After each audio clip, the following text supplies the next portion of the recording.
Здравейте, хора! В това видео ще ви покажа как да промените цвета на очите при някое око с програмата GIMP версия 2.6. GIMP програмата може да стегнете като напишете просто GIMP.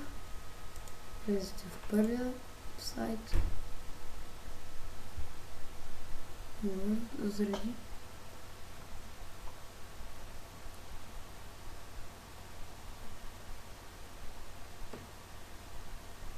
хайде.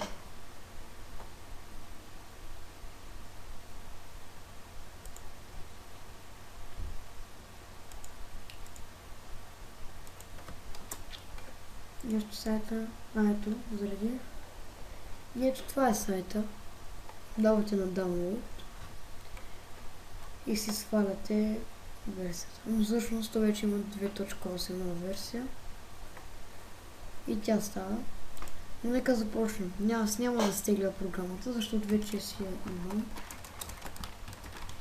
И нека си изберем някоя снимка на някое око.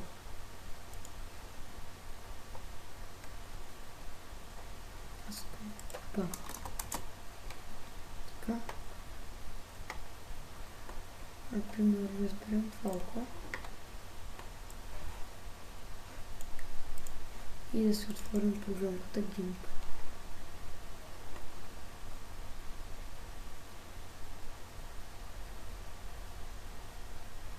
Така. Хващаме картинката и я слагаме тук. След това вземем ето този инструмент и започваме да очертаваме окото. Внимателно. Възможно е внимателно.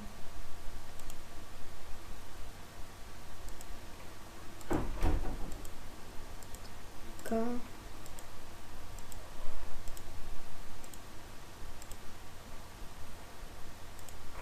Тук отгоре. Малко върху мигните ще го правим нищо. Добре. Сега даваме десен бутон.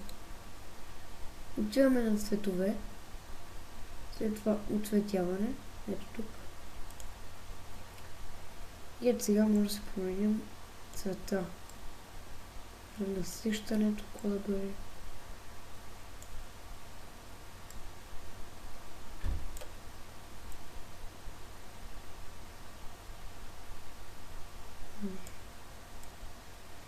И да я правят всеки око. Цвета на окото.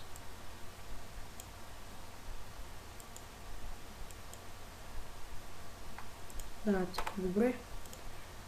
Запазване. Така се увеличавате качеството, ако искате.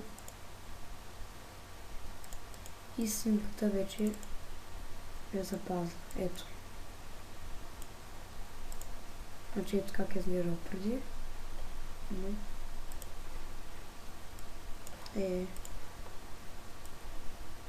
Ето как изглежда сега. Ако не сте разбрали, изгледайте клипа отново. Моля, абонирайте се за канала ми. И до скоро.